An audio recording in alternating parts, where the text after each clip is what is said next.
చిన్న ప్రార్థన చేసి ఈరోజు క్షమాగుణాన్ని గురించి మనం ఆలోచిద్దాం. మొట్టమొదటి ఇతరులను క్షమించాను అనే విషయాన్ని మనం ఆలోచిద్దాం. కావలసిన వారు కొన్ని తీసుకోండి. ఇదిగో 7 ఏమున్నాయి నా దగ్గర, అవి తీసుకోండి. ఇప్పుడు ప్రార్థన చేద్దాం. పరమనందు ఆశ్రయుడమై ఉన్న మా పరలోకపు తండ్రి, మహత్తు కలిగిన మా గొప్ప దైవ, అద్భుతాలు మహత్కార్యాలు చేయగలిగిన మా ఆత్మల కన్న తండ్రి, సర్వోన్నతుడ, సర్వశక్తిమంతుడ, సర్వాధికారి, యుగములలోనూ తరములలోనూ మరుగై ఉన్న మర్మాలన్నీ మాకు తెలియచేసి పరిపూర్ణ స్థితిలోనికి మేము ఎదగాలని కోరుకొని క్రీస్తుని ఈ లోకానికి పంపించి పరిపూర్ణుడిగా మా ముందు కనపరిచి ఆయనలాగా మేము కూడా ఉండాలని వాక్యము చేత ఉదక స్నానము చేత మమ్మల్ని ఎప్పటికప్పుడు పవిత్రపరిచి పరిశుద్ధపరచుకొని మీ ఎదుట నిలవబెట్టుకోవటానికి క్రీస్తునే బలిగా అర్పించిన మీ ప్రేమను బట్టి మీ స్తోత్రాలు. ఇదిగోనైనా చిన్న మందగా మేము కూడి మీ వాక్యాన్ని ధ్యానించటానికి, అలాగే మిమ్మల్ని స్తుతించి ఆరాధించి ఘనపరచడానికి మీరు ఇచ్చిన అవకాశాన్ని బట్టి క్రీస్తు ద్వారా కృతజ్ఞతాస్తుతులు చెల్లిస్తూ ఈరోజు ప్రపంచానికి ఒక నూతనమైన విషయాన్ని మీ కుమారుడు ద్వారా తెలియచేసి బైబిల్లోని అనేక సందర్భాల్లో క్షమాగుణాన్ని గురించి మీరు వ్రాయించిన మాటలు మేము ధ్యానం చేస్తూ ఉండగా సమయోచితమైన జ్ఞానాన్ని మీ ఆత్మ సహాయముతో నాకు అనుగ్రహించి మీరే మహిమ ఘనత ప్రభావాలు పొందుకొనమని, మీ పిల్లలు ఈ మాటలు విన్న తర్వాత కూడా ఎవరి మీద ద్వేషభావం పెట్టుకోకుండా ఒకరినొకరు క్షమించుకుంటూ క్రీస్తుకు కలిగిన మనసును వారు కలిగి ఉండటానికి సహాయాన్ని దయచేయమని కోరుకుంటూ మా రక్షకుడు నీ ప్రియ కుమారుడైన యేసుక్రీస్తు వారి యొక్క క్షమాగుణం కలిగిన నామములో ప్రార్థించి అడిగి వేడుకొనిచున్నాను పరలోకపు తండ్రి, ఆమేన్. చేరువచ్చిన మీ అందరికీ ప్రభు అయిన క్రీస్తు నామంలో నా శుభాలు, వందనాలు. ప్రభునందు ప్రియమైన దేవుని వారలారా, క్షమించటం మొదటిదేంటి? క్షమించటం. ఉదయం లేవగానే సాయంత్రం పడుకునే లోపు ప్రజల మధ్య తిరుగుతున్నాం. మరి ముఖ్యంగా లోకంలో ఉన్నవారితో ఎక్కువ కలిసి తిరుగుతున్నాం. మనం లోకంలో ఉన్నవారంటే ప్రభువుని నమ్మని వారితో ఎక్కువగా కలిసి తిరుగుతున్నాం. పైగా ప్రభువుని నమ్మిన వారితో కూడా కలిసి తిరుగుతాం. నమ్మిన వారితో కలిసి తిరిగే దానికంటే నమ్మని వారితో కలిసి తిరుగుతాం. ఎందుకంటే మనం వెళ్ళే పనుల దగ్గర అందరూ నమ్ముకున్న వాళ్ళే ఉండరు, అన్యులు ఎక్కువ మంది ఉంటారు. అన్యులకి ఈ రూల్స్ ఏమీ తెలియవు, వాక్యం తెలియదు. కాబట్టి వాళ్ళు లోకములో సినిమాల్లోనూ సీరియల్స్లోనూ పగ, ప్రతీకారాలు, ఈర్ష్య, కక్ష, ద్వేషం, అసూయ ఇవన్నీ పుణికిపుచ్చుకొని మనిషి బ్రతుకెందుకో వాళ్ళకి తెలియకుండా వారు ఇష్టానుసారంగా వాళ్ళు బతుకుతారు. వాళ్ళకి ఏది అనిపిస్తే అది చేయటమే మానవ ధర్మం అన్నట్టుగా వాళ్ళు బతికేస్తూ ఉంటారు. చట్టానికి వ్యతిరేకంగా ఏదైనా తప్పు చేసినప్పుడు చట్టం దృష్టిలో నేరస్తులు కాబట్టి వాళ్ళు తీసుకునే చర్యలు వాళ్ళు తీసుకుంటారు. కానీ మనిషిగా వాళ్ళు ఈ మనుషులు క్షమించుకునే ఈ లక్షణం వారిలో అస్సలు ఉండదు. ఒకవేళ ఉంటే ఎవరిలో ఉంటుందంటే కొంచెం భర్త దగ్గర, భార్య దగ్గర, పిల్లల దగ్గర, బంధువుల దగ్గర ఉంటే ఉండవచ్చు తప్ప పరాయుల దగ్గర అస్సలు ఈ క్షమాగుణం ఉండదు. కానీ దేవుని పిల్లలైన మనమంతా ఒక కుటుంబ సభ్యులు. ఎవరు? ఆ కుటుంబం ఎవరిది? దేవుని కుటుంబం. కాబట్టి దేవుని కుటుంబంగా మనం ఇక్కడ ఒకరినొకరు క్షమించుకుంటేనే దేవుడు మనల్ని క్షమిస్తాడు అన్న విషయాలు మనం నేర్చుకోవాలి. మనకి పాత నిబంధన నుంచి కొత్త నిబంధన వరకు దేవుడైతే ఆజ్ఞలు ఇచ్చాడు. పాత నిబంధనలో కంటికి కన్ను, పంటికి పన్ను. ఆడు నీ కన్ను పోగొడితే తిరిగి వాడి కన్ను తీసేయచ్చు. నువ్వు ధర్మశాస్త్రం ధర్మంగా చెప్తుంది అది. కానీ కొత్త నిబంధనకు వచ్చేసరికి ఖచ్చితంగా క్షమాగుణాన్ని కనపరచాలి అనేది యేసుక్రీస్తు వారి బోధనలో మనకు కనపడుతుంది. దానికంటే ముందు పాత నిబంధన కాలంలోనే యేసుక్రీస్తు వారిని పోల్చుకుంటూ, అంటే యేసుక్రీస్తు వారి భవిష్యత్తులో ఏదైతే స్థాపిస్తాడో ఆ లక్షణాన్ని కలిగి ఉన్న ఒక భక్తుడు మనకు కనపడుతున్నాడు. ఆయన పేరు యోసేపు గారు. తెలుసు మీకు యోసేపు గారి గురించి. ఏం చేశాడు? యాకోబు గారికి 11వ సంతానం. 11వ సంతానమైన యోసేపు గారు 17 ఏళ్ల వయసులో తన అన్నలు ఎలా ఉన్నారో చూసి రమ్మని తండ్రి పంపిస్తే వాళ్ళ అన్నల కోసం ఆహారం తీసుకొని అక్కడికి వెళ్ళి అన్నలు పొలాల్లో పశువులు మేపుతుంటే వారిని పరామర్శించి తిరిగి వచ్చి తండ్రికి సమాచారం చెప్పడానికి ఆయన వెళుతుంటే దానికంటే ముందు ఆయన కలలు కానీ ఆ కళల్ని తండ్రికి తల్లికి అన్నలకి చెబితే దాంతో వాళ్ళు కోపం పెట్టుకున్నారు, పగ పెట్టుకున్నారు, ఈర్ష్య పెట్టుకున్నారు అన్నారు. ఇదంతా మీకు తెలుసు, సండే స్కూల్లో ఎన్నోసార్లు విన్నారు. చివరికి ఈయన వస్తే ఆహారం తీసుకొని పరామర్శించడానికి వస్తే ఇదిగోరా కలలుగానే వాడు వచ్చాడు, వీడు కళలు నెరవేరాలంటే వీడు బతుకుండాలి కదా, కాబట్టి చంపేస్తే వీడి కళ ఎలా నెరవేరిద్ది? మనమందరం వాడికి దాసోహం అవ్వాలంట, వాడి పాదాలు పట్టుకోవాలంట, వాడి పాదాల దగ్గర సాగిల పడాలంట, అమ్మా నాన్నతో సహా, అంటే సూర్యచంద్రులు నక్షత్రాలు అన్నీ నా నా పన చుట్టూ సాగిల పడ్డాయి అనేది కళ చెప్తాడు. ఆయనకు వచ్చిన కళ ఆయన చెప్పాడు. దేవుడే ఇచ్చిన కళ, దేవుడే దాని భావాన్ని జరిగిస్తాడు భవిష్యత్తులో అనే విషయం ఎవరికీ తెలియదు. అలాంటి పరిస్థితుల్లో యోసేపు గారు కళ చెప్పాడు కాబట్టి ఆ కళ భావాన్ని వీళ్ళు మనసులో పెట్టుకొని పక్కబట్టి యోసేపు గారిని కొడతాడు, నీళ్ళని గుంటలో పడేస్తాడు. మళ్ళీ రూబేన్ వచ్చి ఎందుకులే అని తీస్తాడు, బయటకు తీసి దారిని పెడుతున్న వ్యాపారస్తులకు అమ్మేస్తాడు. మిద్యానీయులు లేదా ఇష్మాయిలీలు, మిద్యానీయులన్నా ఇష్మాయిలీలన్నా ఒకటే. వాళ్ళు తీసుకెళ్ళి ఐగుప్తులో ఫరో సైన్యాధిపతి అయిన పోతీఫర్ అనే ఆయనకు అమ్ముతాడు. పోతీఫర్ ఇంట్లో భయభక్తులు కలిగి ఉన్నాడు కాబట్టి యోసేపు గారు నమ్మకంగా ఉన్నాడు కాబట్టి పోతీఫర్ పెత్తనం మొత్తం ఇచ్చేస్తాడు యోసేపు గారు. కానీ కొంతకాలం తర్వాత వాళ్ళ ఆవిడ ఈయన మీద కన్నేసి, యవనస్తుడు కదా, మంచి గట్టి స్ట్రాంగ్ బాడీ, యవనస్తుడుగా ఉన్నాడు కాబట్టి పోతీఫర్ భార్య ఈయన పాడు చేయబోతే ఈయన తప్పించుకుంటాడు, కేవలం దేవునికి భయపడి మాత్రమే. ఏమంటే వాస్తవంగా ఆ స్టేజ్లో యవనస్తుల్ని ఎవరు కదిలీకుండానే యవనస్తులే స్త్రీలను కదిలిస్తున్నారు.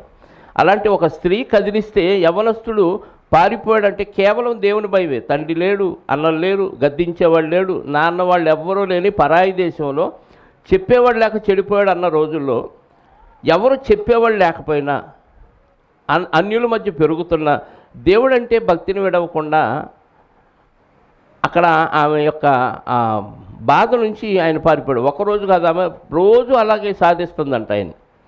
అలాంటి దాని నుంచి పారిపోయాడు. కేవలం దేవుడంటే భక్తి కలిగి, దేవుడి వల్ల భక్తి కలిగి ఉండటాన్ని బట్టి అక్కడ వెంటనే ఆయన్ని మరి దేవుడు జైలుకు పంపించాడు. భక్తి కలిగి ఉంటే జైలుకి వెళ్తాడా అంటే కొన్ని సమస్యలు వచ్చినప్పుడు దేవుడు పరీక్ష కోసమైనా మనల్ని కష్టాలు పెట్టవచ్చు. 2 సంవత్సరాలు జైల్లో ఉన్నాడు. ఆ సమయంలో యోసేపు గారు పోతీఫరు భార్య మీద కానీ పోతీఫరు మీద కానీ ఎలాంటి కక్ష పెట్టుకోలే. అసలు నా తప్పేమి లేకుండా ఆమె వచ్చి నా మీద పడితే నేను పారిపోతే నేనే తప్పు చేశానని యజమానుడికి చెప్పి నన్ను జైలు పాలు చేసింది, ఏమో సంగతి ఎప్పటికైనా తేల్చాలి అనుకోలే. అంటే క్షమాగుణాన్ని అక్కడ యోసేపు గారు కనపరిచారు. అన్నలు అమ్మేసుకున్న, అన్నలు కొట్టిన, నీళ్ళ లేని బావిలో పడేసిన, అక్కడ అన్నల మీద కూడా కోపం పెట్టుకోలేదు.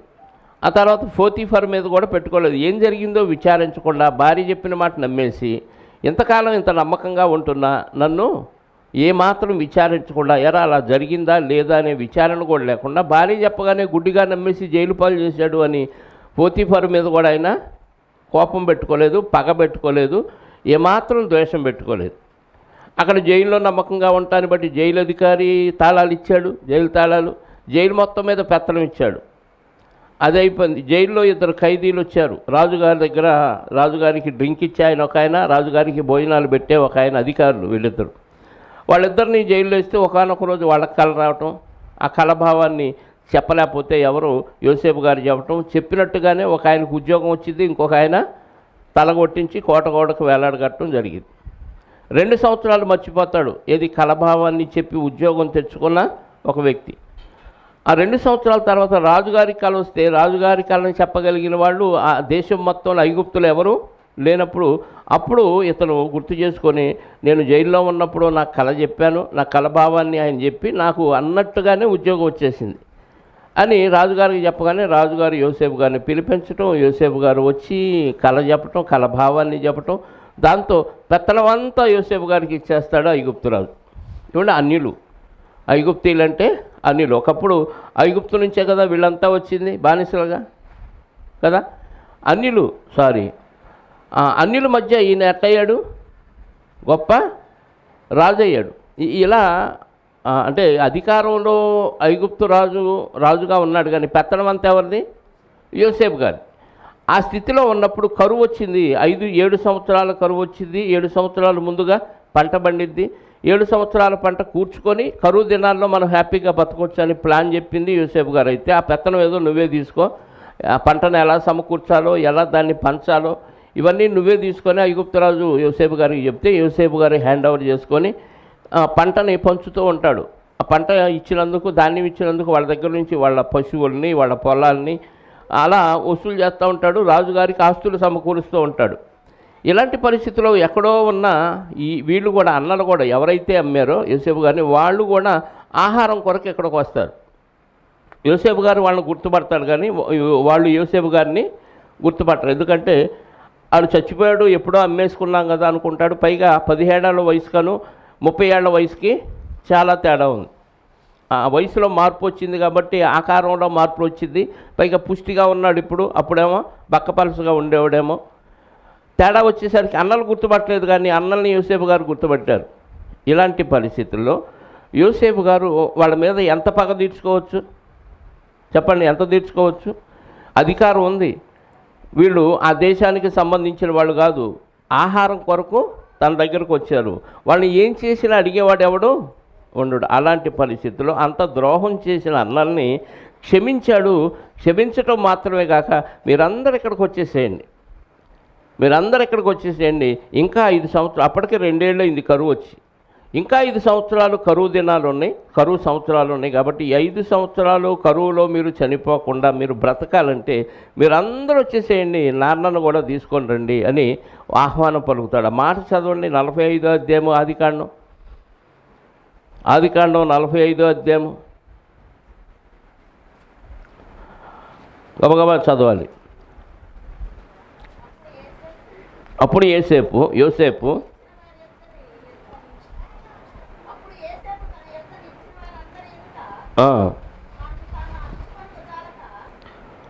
నాలుగో వచనం 5వ వచనం చదువుదాం. 4 నుంచి. అంతటా యోసేపు నా దగ్గరకు రండిని తన సహోదరులతో చెప్పినప్పుడు వారు అతని దగ్గరకు వచ్చిరి. అప్పుడు అతడు ఏమంటున్నాడో చూడండి. యోసేపు గారు, ఐగుప్తునకు వెళ్ళుటకు మీరు అమ్మివేసిన మీ సహోదరుడైన యోసేపును నేనే.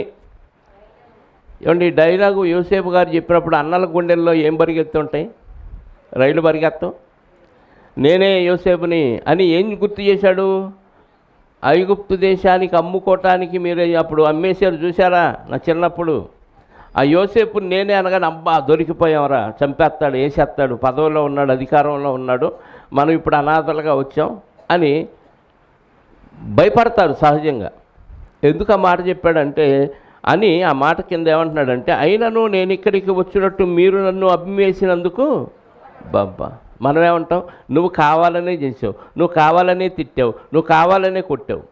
వాళ్ళు కావాలనే చేశారు వాస్తవంగా కదా. యోసేపు గారిని తెలియక అమ్మేశారా? కావాలని అమ్మారా? కావాలనే కొట్టారు. కలలుగానే వాడు వస్తున్నాడు, ఈయన్ని చంపేస్తే కళ ఏమైద్దో చూద్దామని తెలివిగా చంపారు. పైగా ఈ కేసు వాళ్ళ మీద లేకుండా క్రూరమృగం చంపిందని ఈయన వస్త్రం తీసి గొర్రెపిల్లను కోసి గొర్రెపిల్ల రక్తంలో ముంచేసి మరకలు చేసి, ఇదిగో ఏదో క్రూరమృగం నీ కొడుకుని చంపేసింది అనుకుంటా, ఈ వస్త్రం నీ కొడుకుదో కాదో గుర్తుపట్టని యాకోబు గారికి చూపించారు. అంటే మర్డర్ ప్లాన్ ఎంత చక్కగా వేశారో చూడండి. కేసు వీళ్ళ మీదకి రాకుండా ఏదో క్రూరమృగం చంపేసింది అనుకోవటానికి ఒక గొర్రెపిల్ల రక్తాన్ని అంగి మీద మరకలుగా చల్లేసి ఇదిగో చీల్చేసింది ఏదో క్రూరమృగం అని నమ్మించారు యాకోబు గారిని. అంటే కావాలనే చేశారు. కానీ యోసేపు గారు ఏమంటున్నారు? మీరు ఆ రోజు అమ్ముకున్నారు, కానీ దేవుడే ముందుగా మీకోసం నన్ను ఇక్కడికి మీ చేత అమ్మించాడు అంటున్నాడు. ఏమండి ఎవరంటారండి డైలాగు? భక్తుల చరిత్ర ఎంత, ఇలాంటి చరిత్రలు మనం చదువుకుంటున్నప్పుడు ఇంకా మనలో పగలో ప్రతీకారాలు, ఎవరో ఏదో అన్నారని మందిరం మానేసిన వాళ్ళు ఉన్నారు, ఎవరో ఏదో అన్నారని తిట్టుకుంటున్న వాళ్ళు, తగాదలు పట్టుకుంటున్న వాళ్ళు, బూతులు తిట్టుకుంటున్న వాళ్ళు కనపడుతున్నారు సంఘంలో. ఇలాంటి పరిస్థితుల్లో ఏమంటే యోసేపు గారి చరిత్ర మనం చదివినప్పుడు ఏం తెలియాలి మనకి? అంత ద్రోహం చేసిన అన్నల్నే క్షమించాడు, అంత ద్రోహం చేసిన ఫరో భార్యని, పోతీఫరు భార్యనే క్షమించాడు, పోతీఫర్ని క్షమించాడు. ఇంతమందిని క్షమించిన యోసేపు గారు మరి మనకు మార్గదర్శకం కాదా? ఆయన చరిత్ర చదువుకొని మనమేమి నేర్చుకుంటున్నాం? ఏదో పాఠ్య పుస్తకాల్లో ఉంది కదా అని చదువుకొని సంకట కొట్టుకుంటే ప్రయోజనం. యోసేపు గారు ఎంత గొప్పవాడో అని చెప్పుకునే కంటే ఆ గొప్పతనం ఏదో నీలో చూపిస్తే ఎలా ఉంటుంది? ఏమంటున్నాడు ఆయన? అయినను నేను ఇక్కడికి వచ్చినట్లు మీరు అమ్మివేసినందుకు దుఃఖపడకుడి, అది మీకు సంతాపం పుట్టింపనీయకుడి. ప్రాణరక్షణ కొరకు దేవుడు మీకు ముందుగా నన్ను పంపించను. దేవుడే పంపించాడు, మీరు కేవలం పాత్రదారులు, మీ తప్పేమీ లేదు అన్నట్టుగా చెప్తున్నాడు. చూడండి, తప్పుందా లేదా అన్నది? తప్పు ఉంది, కానీ మీ తప్పేం లేదు. దేవుడే ఈరోజు మిమ్మల్ని బతికించడానికి నన్ను అమ్మివేసే విధంగా ప్రేరణ ఇచ్చాడు మీకు అన్నట్టుగా అన్నని ఏమీ అనట్లేదండి. ఎంత మంచివాడు చూడండి, ఎంత క్షమాపణ గుణం కలిగిన వాడు చూడండి. 2 సంవత్సరములు కరువు దేశంలో ఉన్నది, సేద్యమైనను కోతైనను లేని సంవత్సరములు ఇంకా 5 వచ్చును. మిమ్మును ఆశ్చర్యముగా రక్షించి దేశములో మిమ్మును శేషముగా నిలుపుటకును ప్రాణముతో కాపాడుటకును దేవుడు మీకు ముందుగా పంపించెను. కాబట్టి దేవుడే కానీ మీరు నన్ను ఇక్కడికి పంపలేదు. ఆయన నన్ను ఫరోకు తండ్రిగాను అతని ఇంటి వారికి ఏలికగాను నియమించెను. మీరు త్వరగా నా తండ్రి వద్దకు వెళ్ళి అతనితో నీ కుమారుడైన యోసేపు, దేవుడు నన్ను ఐగుప్తు దేశం అంతటికి ప్రభువుగా నియమించెను, నా యొద్దకు రమ్ము, అక్కడ ఉండవద్దు, నీవు గోషేను దేశంలో నివసించదు. అప్పుడు నీవును నీ పిల్లలు నీ పిల్లల పిల్లలు ఈ గొర్రె మందలు నీ పశువులు నీకు కలిగిన యావత్తు నాకు సమీపంగా ఉండును. తండ్రిని కూడా తీసుకురమ్మని పిలుస్తున్నాడండి. ఎంత క్షమాగుణం అండి! ఇంత క్షమాగుణం కలిగిన యోసేపు గారి చరిత్ర చదువుకొని మనం క్షమించకపోతే, పోనీ యోసేపు గారు పాత నిబంధన అండి అంటారా? కొత్త నిబంధనలో యేసుక్రీస్తు వారు చెప్పిన మాటలు చూడండి. 5వ అధ్యాయము మత్తయి సువార్త 6వ అధ్యాయము 14-15 చదువుదాం. ముందుగా మత్తయి సువార్త 6వ అధ్యాయము 14-15 వచనాలు. మనుషుల అపరాధములను మీరు క్షమించిన ఎడల మీ పరలోకపు తండ్రియు, జాగ్రత్తగా ఉండండి, మనుషుల అపరాధాలని మీరు క్షమించిన ఎడల పరలోకపు తండ్రియు మీ అపరాధములను, అక్కడ మీరు క్షమించని ఎడలని చదువుకుంటే, మనుషుల అపరాధాలను మీరు క్షమించని ఎడల పరలోకపు తండ్రియు మీ అపరాధములను, అంటే మనం క్షమిస్తే దేవుడు క్షమిస్తాడు, మనం క్షమించకపోతే చెప్పండి దేవుడు క్షమించడు. అంటే నీకు నీవే తీర్పు తీర్చుకునే అవకాశం దేవుడు నీ చేతిలోనే పెట్టాడు. నువ్వు ఎదుటోళ్ళని క్షమించలేదనుకో, దేవుడు కూడా నీ అపరాధాలు క్షమించడు. ఎదుటోళ్ళని క్షమించకపోతే మన అపరాధాలు క్షమించబడినప్పుడు మనం ఎక్కడికి వెళ్ళిపోతాం చెప్పండి? వింటున్నారా? వింటలేదా? ఎక్కడికి వెళ్తాం? మరి క్షమాగుణం అనేది కావాలా? తప్పే చేస్తాడు అవతలడు, కానీ క్షమించాలి. క్షమాగుణాన్ని చూపిస్తున్నాడు యేసుక్రీస్తు వారు. దేవుడు క్షమిస్తాడంట, మనం క్షమించకపోతే దేవుడు కూడా అంటే మన తీర్పు మనమే తీర్చుకున్నట్లు అవుతుంది. అంతేనా? చదవండి కింద కొంచెం. మీరు మనుషుల అపరాధములను క్షమింపకపోయిన ఎడల మీ తండ్రియు మీ అపరాధములను క్షమింపడు.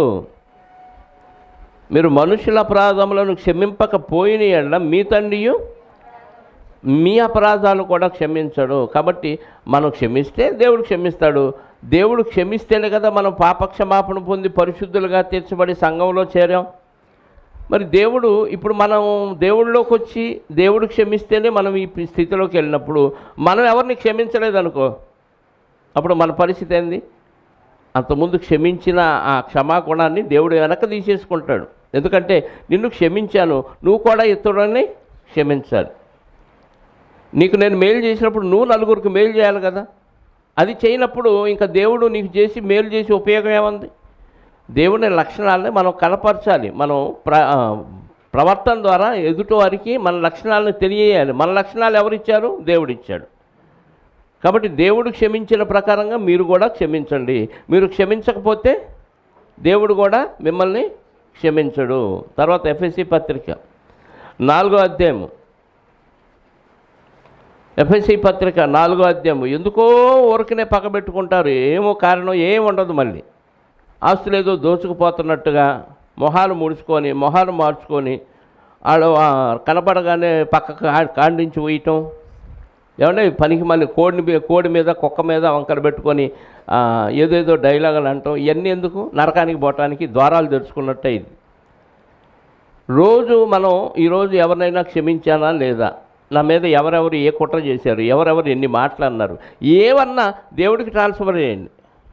ఎవరన్నా ఏమన్నా చేయని నీ మీద, దేవుడికి తెలియకుండా నీ మీద కూడా వాళ్ళదు. అది గుర్తుపెట్టుకోండి. అదే విశ్వాసం అంటే. నువ్వు దేవుని బిడ్డగా మార్చబడినప్పుడు దేవుడు పర్మిషన్ లేకుండా నీ మీద ఎవరు చేస్తారు? నిన్నెవరైనా మాట అంటారు. నిన్నెవరైనా డైలాగ్ అనాలంటే ఎవరు కావాలి? దేవుడు పర్మిషన్ ఇవ్వాల్సిందే. లేకపోతే ఎవ్వరూ నిన్ను ఏమీ అనరు. ఒకళ్ళు అన్నా నువ్వు క్షమించాలి. నీ పరీక్ష కోసం వాళ్ళు అన్నారేమో. ఇప్పుడు యోసేపు గారి పరీక్ష కోసం అన్నలు అమ్మేశారు. యోసేపు గారు పాస్ అయ్యారా? ఫెయిల్ అయ్యారా? పాస్ అయ్యారు. మనం ఫెయిల్ అవుతున్నాం. అందుకే మనం పాస్ అవ్వాలంటే మన పరీక్ష కోసం దేవుడు పర్మిషన్ ఇస్తాడు. ఎవరికో తిట్టమనో, కొట్టమనో, దూషించమనో, అవమానపరచమనో ఏదో పర్మిషన్ ఇస్తాడు. ఇచ్చినప్పుడు వాళ్ళు అదే చేస్తారు. చేసినప్పుడు మనం ఏం చేయాలి చెప్పండి? అవతల వ్యక్తుల్ని ఏం మాట్లాడట్లా, నేను చెబుతుంది నా కంఠశ్వాసైనా ఏమన్నా ఉపయోగం ఉందా అని అడుగుతున్నా. మరి సమాధానం రావాలిగా. మా వల్ల కాదండి అంటారా? సభజాలిద్దాం. చెప్పండి, క్షమిస్తారా? నోటితోనేనా? చదవండి. ఎఫ్ఎస్సి పత్రిక 4వ అధ్యాయము 32వ వచనం. ఎఫ్ఎస్సి పత్రిక 4వ అధ్యాయము 32వ వచనం. ఒకని ఎడల ఒకడు దయ కలిగి కరుణాహృదయులై. బాబా ఎంత లింక్ పెట్టాడు చూడండి. ఒకని ఎడల ఒకడు దయ కలిగి కరుణాహృదయులై క్రీస్తునందు దేవుడు మిమ్మును క్షమించిన ప్రకారము మీరును ఒకరినొకడు ఏ ప్రకారం అంట? క్రీస్తునందు దేవుడు మనల్ని ఎలా క్షమించాడో అలాగా ఒకరి ఎడల ఒకళ్ళు ఏమంటే మనం చేసిన తప్పులు, అపరాధాలు, దోషాలన్నింటినీ దేవుడు చూసినప్పుడు ప్రతిదానికి శిక్ష వేస్తే యుగయుగాలు నరకంలో శిక్ష అనుభవించినా దాని బాకీ తీరదు. తెలుసా? ఇప్పుడు ఇవన్నిటినీ ఎవరి మీద మోపాడు? యేసుక్రీస్తు మీద మోపాడు. యేసునందు దేవుడు మనం చేసినవన్నీ క్రీస్తులో క్షమించేశాడు. భారం అంతా ఆయన మీద వేశాడు. ఇప్పుడు మనం ఏం చేయాలి? మనం కూడా సహోదరులు చేసిన తప్పులు, అపరాధాలు, దోషాలన్నీ మనం భరించి వాళ్ళను క్షమించాలి. క్రీస్తు యేసునందు దేవుడు మిమ్మును క్షమించిన ప్రకారం మీరు కూడా ఒకరినొకరు క్షమించుకోవాలి. అందుకే పేతురు గారు అడిగాడు, ప్రభువా సహోదరుడు నా ఎల్ల తప్పిదం చేస్తే ఎన్నిసార్లు క్షమించాలి అని. ఒకసారి చూడండి, మత్తయి సువార్త 18వ అధ్యాయం 15వ వచనం నుండి 15వ వచనం ఒకటి చదవండి.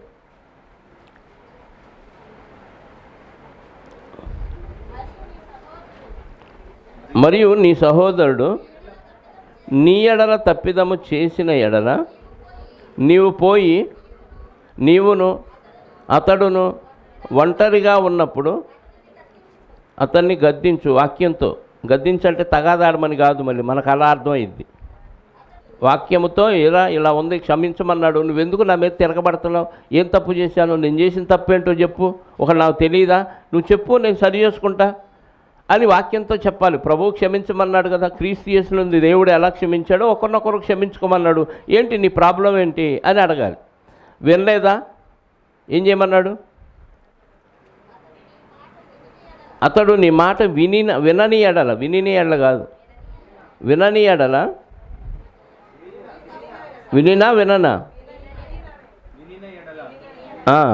వినినా ఎడల నీ సహోదరుని నువ్వు సంపాదించుకుంటావు. అతను ఒకవేళ వినకపోతే ఇద్దరు ముగ్గురు సాక్షుల నోట ప్రతి మాట స్థిరపరచబడినట్టు నీవు ఒకరిద్దరిని వెంటబెట్టుకొని పోయి అతని యొద్దకు పొమ్ము. అతడు వారి మాటయు వినని ఎడల ఆ సంగతి సంఘానికి తెలియజేయి. 3 స్టెప్పులు చెప్పాడు. ముందు సింగిల్గా వెళ్ళి అడుగు. వినలేదా? వింటే ఓకే. వినకపోతే ఇద్దరు ముగ్గురు సాక్షులను తీసుకెళ్ళి వాళ్ళ ముందు చెప్పు. అప్పుడు కూడా వినకపోతే సంఘం అంతటి ఎదుట తెలియచేయి. అంటే ఎన్ని ప్రయత్నాలు చేయమన్నాడు. ఒకరితో పోతే పోయాడు నాకెందుకులే అని వదిలేసామనుకోండి, ఏమైద్ది? తెగిపోద్ది. బంధం ఏమైద్ది? తెగిపోద్ది. అందుకని క్షమాగుణాన్ని కలిగి ఉంటే, ఆ మనసు మనకు కలిగి ఉంటే ఎప్పుడొచ్చినా సహోదరుని మనం క్షమించడానికి సిద్ధంగా ఉండాలి.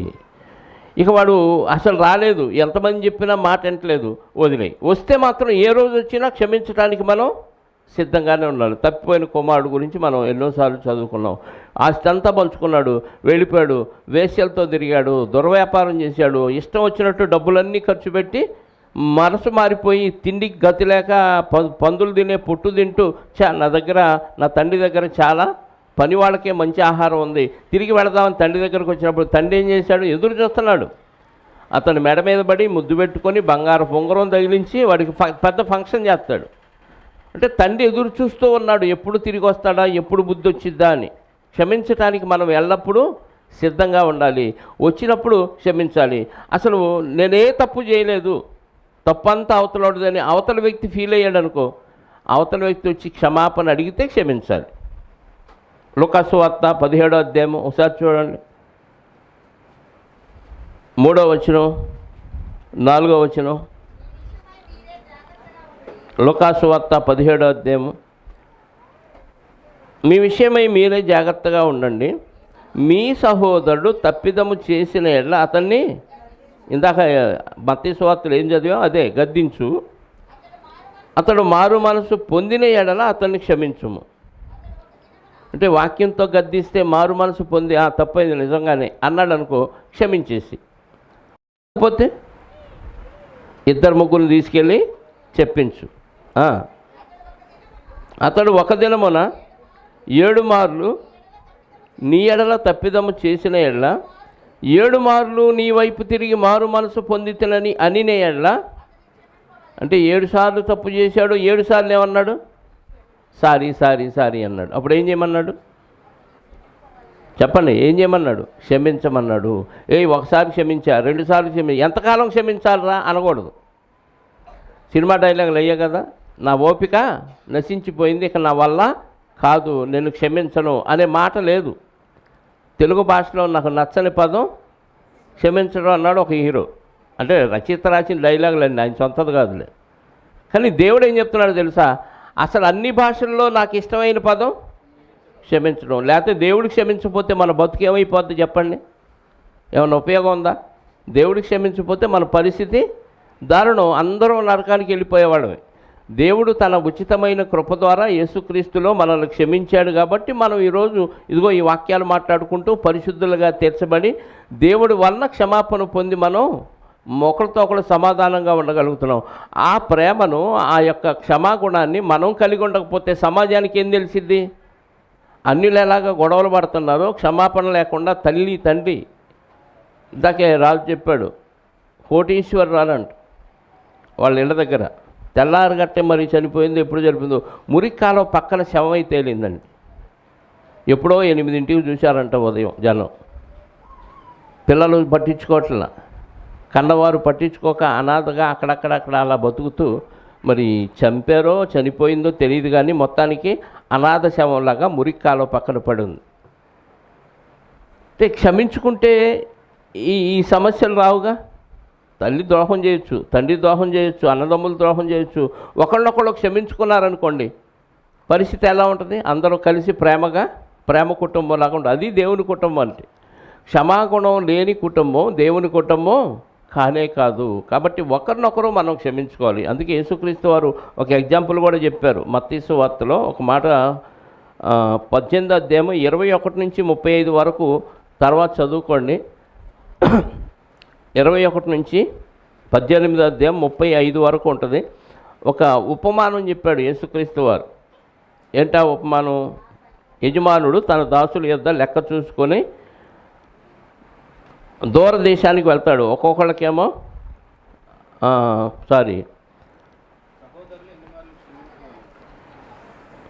సహోదరుని ఎన్ని మార్లు క్షమించవలను? 7 మార్లు మట్టుగా అని అడిగినప్పుడు అందుకు అతనితో ఇట్లా, నేను 7 మార్ల మట్టుకే కాదు 70 ఏళ్ల మార్ల మట్టుకు అని నీతో చెప్పుచున్నాను. ఒకడు పరలోక రాజ్యము తన దాసుల యొద్ద లెక్క చూచుకొనగోరిన రాజును పోలి ఉన్నది. అతడు లెక్క చూచుకొన మొదలుపెట్టినప్పుడు అతను 10,000 తలాంతులు అచ్చియున్న ఒకడు అతని యొద్దకు ఒక దాసుడు లెక్కలు చూస్తున్నాడు, ఎవరెవరికి ఎంత అప్పు ఇచ్చాం, ఎంత ఇవ్వాలి అని. 10,000 తలాంతులు అప్పున్న ఒక వ్యక్తి తేబడ్డాడు. అప్పు తీర్చుటకు వాని యొద్ద ఏమీ లేనందున వాని యజమానుడు వాని భార్యను వాని పిల్లలను కలిగినది యావత్తు అమ్మి అప్పు తీర్చవలనని అతనికి ఆజ్ఞ. ఆ రోజుల్లో మనుషులు కొనే సాంప్రదాయం ఉంది. నీ భార్యని పిల్లల్ని అన్నిటిని నమ్ముకొని నా బాకీ తీర్చు అన్నాడు యజమానుడు 10,000 తలాంతులు అప్పున్న వ్యక్తిని. అతని దగ్గర ఏమీ లేదు. ఏమీ లేకపోయినా నీ భార్య పిల్లలు ఉన్నారుగా, వాళ్ళు అమ్మేసుకొని నా బాకీ తీర్చు అంటున్నాడు.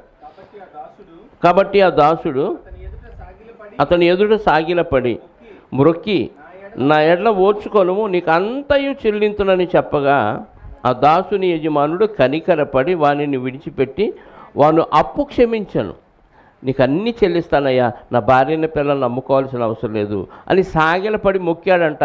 ఆడు సాగిలపడి మొక్కేలేకే యజమానుడు కరిగిపోయి, అసలు ఏమి చెల్లించొద్దులేరా వెళ్ళిపో అన్నాడు. అంటే ఎంత క్షమాగుణం. 10,000 తలాంతులు అప్పున్న ఒక వ్యక్తి సాగిలపడితే బతిమలాడుకుంటే ఏం చేశాడు యజమానుడు? అసలు నువ్వు బాకీయే చెల్లొద్దు, తర్వాత నీకు కుదిరినప్పుడు చెల్లించులే అని కూడా అనలా. ఏమన్నాడు? అసలు నువ్వేమీ చెల్లించొద్దు, వెళ్ళిపో అన్నాడు. అదే వెళ్ళిపోయిన దాసుడు ఏం చేశాడో చూడండి. ఆ దాసుని యజమానుడు కనికరపడి వాడిని విడిచిపెట్టి వాడిని అప్పు క్షమించాను. అయితే ఆ దాసుడు బయటకు వెళ్ళి తనకు 100 దేనారములు వచ్చి ఉన్న తన తోటి దాసులలో ఒకరిని చూచి వాని గొంతు పట్టుకొని నీవు వచ్చి ఉన్నది చెల్లింపుమనెను. 10,000 తలాంతులు ఒక యజమాని వ్యక్తికి అమ్మితే ఈ వ్యక్తి బయటికి వెళ్ళి ఎన్ని దేనారాలంట?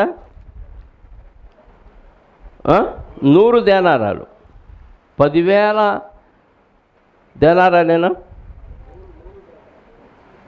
అతను క్షమించబడింది 10,000 దేనారాలు క్షమించబడిన వ్యక్తి తనకు 100 దేనారాలు అప్పున్న వ్యక్తిని గొంతు పట్టుకొని నువ్వు చెల్లిస్తావా చస్తావా అని కూర్చున్నాడు.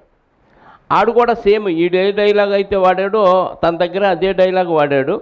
అప్పుడు అందుకు వాని తోడిదాసుడు సాగిలపడి నా ఎళ్ళ ఓర్చుకొనుము, నీకు చెల్లించదని వాడిని వేడుకొనను. కానీ వాడు ఒప్పుకొనక అచ్చున్నది చెల్లించు వరకు చెరసాల్లో వేయించాను. అప్పున్నది చెల్లించేదాకా జైలు పాలు చేశాడు. ఈయన్ని జైలు పాలు చేయొచ్చుగా యజమానుడు, చేయలా. ఇతను పెద్ద మొత్తం క్షమించబడినప్పుడు చిన్న మొత్తం ఇతను క్షమించలేడా? ఇక్కడ పెద్ద మొత్తం ఏంటంటే మనం చేసిన పాపాలు, దోషాలు, అపరాధాలు దేవుడు క్షమించాడు. అంటే ఎక్కువ 10,000 దేనారాలతో సమానం మన పాపాలు. ఇప్పుడు మన సహోదరులు మనం ఎట్లా చేసేది 100 దేనారాలతో సమానం. 10,000 దేనారాలు ఎక్కడ, 100 దేనారాలు ఎక్కడ? అన్ని పాపాలు మన విషయంలో దేవుడు క్షమిస్తే కొన్ని పాపాలు మన సహోదరుని ఎట్లా మనం క్షమించలేమా? క్షమించాలా వద్దా? క్షమించకుండా గొడవబడి పోలీస్ స్టేషన్కి వెళ్ళి కేసులు పెట్టి జైలు పాలు చేస్తున్నాం, కొట్టుకుంటున్నాం, తగాదాలు అవుతుంది. అంటే దేవుడు ఎంత క్షమించాడు అనే కృతజ్ఞత మనకి ఏమాత్రం లేదు. నువ్వు క్షమించకపోతే, చిన్న విషయంలో మనం క్షమించకపోతే మరి ఇన్ని తప్పులు దేవుడు మనల్ని ఎలా క్షమించాడు కదా? అంటే మనం ఒకరిని క్షమిస్తేనే మన పాపాలు, అపరాధాలు, దోషాలన్నీ దేవుడు క్షమిస్తాడు. మనం క్షమించకపోతే మనం బాప్తిసం పొందిన క్షమాగుణం లేకపోతే ప్రయోజనం లేదు, నరకానికి టికెట్ కన్ఫర్మ్ చేసినట్టే. దేవుడు మనల్ని క్షమించకుండా మన గోతి మనమే తవ్వుకుంటున్నాం. మిగతా కార్యక్రమాలు చేయొచ్చు, కానీ ఈ ఒక్క గుణం లేకపోతే వేస్ట్. దేవుడు క్షమించబట్టే కదా మనం పరిశుద్ధులుగా తీర్చబడ్డాం. దేవుడే క్షమించకుండా మనల్ని మనమే అడ్డుగడిలు వేసుకుంటే ఇంకెవరు క్షమిస్తారు చెప్పండి? దేవుడు క్షమించకపోతే మన పరిస్థితి ఎక్కడికి వెళ్ళిద్ది? నరకానికి వెళ్ళిద్ది. కాబట్టి నన్ను దేవుడు క్షమించాడు కాబట్టి నేను అందరినీ క్షమించాలి అనే ఉద్దేశంతో ఒకరినొకరు క్షమించుకోవాలి. అలా క్షమించుకుంటారని ఇది అనుదినము చెక్ చేసుకోవాలి. ఒకరోజు కాదు, అమ్మయ్య మొన్న ఒకళ్ళని క్షమించాను, ఈ వారం రోజులు క్షమించకపోయినా పర్లేదు అనుకున్నారనుకోండి. చెప్పండి, ఒకరోజు క్షమించి వారం రోజులు క్షమించలేదనుకోండి, ఆ ఒక్కరోజు క్షమించింది కూడా లెక్కలోకి రాదు. ఒక్కరోజు తప్పు చేసిన 365 రోజులు మంచిగా బతికి ఒక్కరోజు క్షమాగుణం లేకుండా తప్పు చేసిన ఏమైంది? ఈ 364 రోజులు చేసిన పుణ్యకార్యాలన్నీ దేనికి పనికిరావు, వ్యర్థమైపోతాయి. కాబట్టి అనుదినము క్షమాగుణాన్ని కలిగి ఉన్నానా లేదా అనేది మనం చెక్ చేసుకుంటూ ఆ రోజు టిక్ పెట్టుకో. క్షమించలేదనుకో ఎవరిని, ఆ రోజు ఇంటూ పెట్టుకో. అలా నువ్వు రోజు చూసుకోవడం నెల తిరగగానే అమ్మో ఇన్ని తప్పులు చేశానా నేను, ఈరోజు చనిపోతే నరకానికి వెళ్ళిపోతాను కదా అనే భయం వచ్చింది మనలో. కాబట్టి ఈ పేపర్లో జిరాక్స్ తీయించుకొని ప్రతిరోజు మీకు మీరు చెక్ చేసుకొని మీరే దాచిపెట్టుకోండి, ఎవరికో చూపించదు. అర్థమైందా? మీ దగ్గరే దాచిపెట్టుకోండి. ఎవరికన్నా చూపిస్తే ఓహో ఈరోజు నువ్వు క్షమించలేదా అని నీ మీద నిందలేస్తారు. ఒకళ్ళనొకళ్ళు నీకు ఎక్కువ మార్కులు వచ్చినాయి, నాకు ఎక్కువ మార్కులు వచ్చినాయి అని సంబరపడిపోతూ ఉంటారు. ఒక్క ఇంటూ పడినా చాలు నరకానికి పోవటానికి. కాబట్టి మీ పత్రం మీ దగ్గరే పెట్టుకొని మిమ్మల్ని మీరు చెక్ చేసుకుంటూ ఉండాలని ప్రేమతో మనవి చేస్తూ ఈ మాటలు ముగిస్తున్నాను. ప్రార్థన చేసుకొని వాక్యాన్ని ధ్యానం చేసాం కాబట్టి వాక్యం కొరకు మన హృదయాల్లో వాక్యం ఫలింపజేయనట్లు ప్రార్థన చేసుకొని సెలవు తీసుకుందాం. పరిశుద్ధుడైన మా పరలోకపు తండ్రి, మహోన్నతుడా, మీ ఘనమైన శ్రేష్టమైన నామాన్ని బట్టి స్తోత్రాలు. నిజంగా తండ్రి, మీరు మాకు చూపించిన క్షమాగుణం ప్రపంచంలో ఎంతోమంది హృదయాలను మార్చింది నాయన. మీరు క్షమించకపోతే ఏ ఒక్కరూ నీతిమంతులుగా తీర్చబడరు నాయన. కనుక మీ క్షమాగుణాన్ని మీ కుమారుడైన క్రీస్తు ద్వారా మాకు కనపరిచి ఆయన ద్వారా ప్రపంచానికి ఒక నూతనమైన క్షమించే లక్షణాన్ని మీరు అందించారు. అందుని బట్టి స్తోత్రాలు. అది లేకపోతే ఈరోజు ప్రపంచమే నిలిచి ఉండేది కాదు నాయన. కనుక ఆ లక్షణాలను మేము అలవర్చుకొని మా జీవితానికి అన్వయించుకొని ప్రతిరోజు మేము ఎంతమందిని క్షమించాం అనే విషయాలు మమ్మల్ని మేము చెక్ చేసుకోవడానికి మీరు ఇచ్చిన వాక్య సందేశాన్ని బట్టి మీకు క్రీస్తు ద్వారా కృతజ్ఞతాస్తుతులు చెల్లిస్తూ ప్రకటించిన ప్రకటనల నిమిత్తం ప్రార్థించిన ప్రతి బిడ్డను జ్ఞాపకం చేసుకోండి. ప్రకటించిన ప్రకటనలన్నీ సకాలంలో చక్కగా జరగటానికి కృప చూపి సహాయాన్ని దయచేయండి. ఇదిగోనైనా 3వ ఆరాధనలోనికి మేము మళ్ళీ వెళుచుండగా సురక్షితంగా గమ్యానికి చేర్చి అక్కడ కావలసిన జ్ఞానవాక్కులు ప్రసాదించి తద్వారా మీరే మహిమ ఘనత ప్రభావాలు పొందుకొనమని కోరుకుంటూ వచ్చిన బిడ్డలందరినీ పేరు పేరున జ్ఞాపకం చేసుకోండి. వచ్చిన వారిలో ఎవరెవరికి ఎలాంటి అవసరాలు ఉన్నాయో అది శరీర సంబంధమైందైనా ఆత్మ సంబంధమైందైనా ప్రతిదీ మీ చిత్తమైతే వారికి నెరవేర్చి వారు మరింతగా మిమ్మల్ని హత్తుకొని మీకు కృతజ్ఞతాస్తుతులు చెల్లించడానికి సహాయాన్ని అనుగ్రహించమని కోరుకుంటూ మా రక్షకుడు నీ ప్రియకుమారుడైన యేసుక్రీస్తు వారి పరిశుద్ధ నామములో ప్రార్థించి అడిగి వేడుకొనుచున్నాను పరలోకపు తండ్రి. ఆమేన్. మనందరి కన్న తండ్రి అయిన దేవుని ప్రేమ, ఆయన ప్రియకుమారుడైన యేసుక్రీస్తు వారి కృప, పరిశుద్ధాత్మ యొక్క అన్యోన్య సహవాసము ఇప్పుడు ఎల్లప్పుడూ సకల పరిశుద్ధులకు సదాకాలము తోడై ఉండి నడిపించునుగాక. ఆమేన్. అందరికీ వందనాలు.